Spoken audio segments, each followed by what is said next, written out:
Vietnam থেকে কম্বোডিয়ার উদ্দেশ্যে রওনা দিলাম। এটা হচ্ছে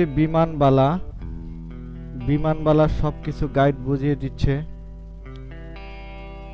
কম্বোডিয়া যত দর্শনীয় স্থান এখানে দেখানো হবে।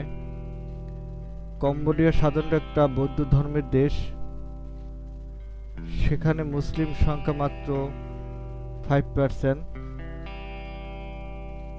মেইন ধর্ম ওদের বৌদ্ধ ধর্ম। বিমানের দৃশ্য এটা। এখনই বিমানবালা সবকিছু বুঝিয়ে দিবেন।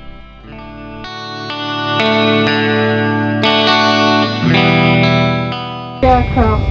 At the exit, pull the red tab and see a square inflated. If the light does not set on a more air, close to the number 2. There's a light to attract attention.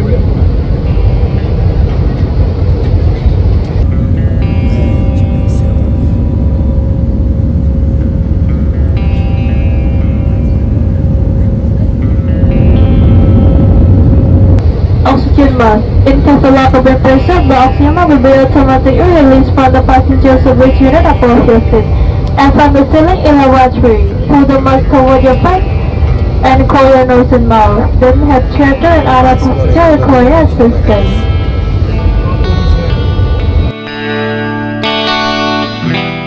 এটা হলো ভিয়েতনামের শহর, বিমান থেকে তোলা। বিমান থেকে Vietnam অনেক সুন্দর দেখা যায়। এটা দৃশ্য ধারণ করা হয়েছে।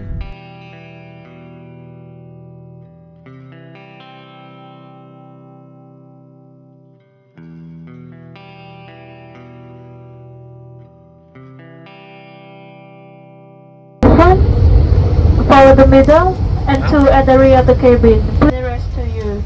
Smoke. If smoke is present in the cabin, keep low and follow along the step to the nearest exit.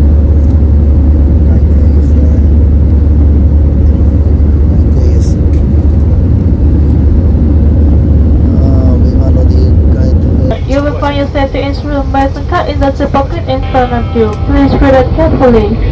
Please keep a care item in the overhead bin or under the seat in front of you.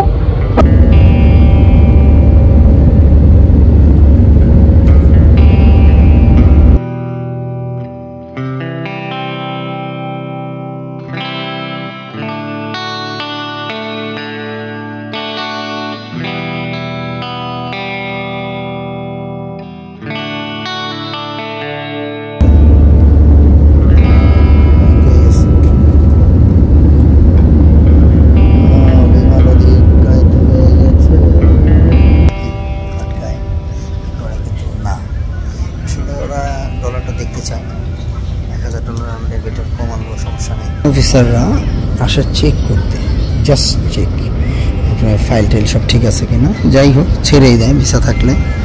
এখানে কোনো ঝামেলা নেই, headache নাই, কোনো headache ছাড়াই। এটা হচ্ছে belt, Cambodia belt.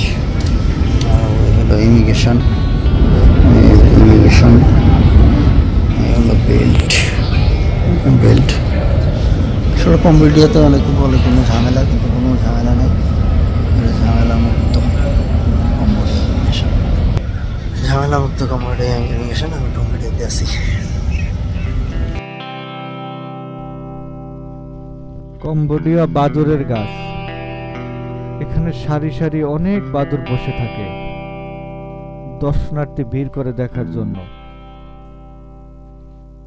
আমিও দর্শন করতে গিয়েছিলাম।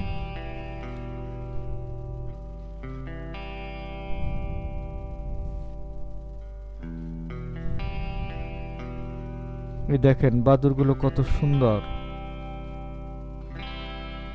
মনে হয় এটা বাদুরের গাছ।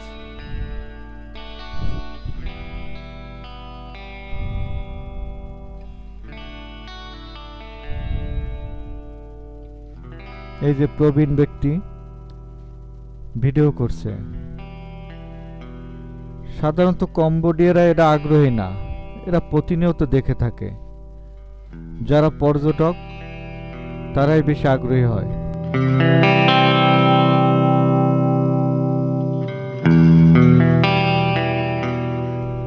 দূর থেকে কেউ দেখলে বুঝতেই পারবেন না এগুলো বাদুর। দূর থেকে মনে করবে এগুলো ফল, থোকায় থোকায় ফল ঝুলছে, কিন্তু কাছে গেলে বুঝতে পারবে আসলে এটা বাদুড়।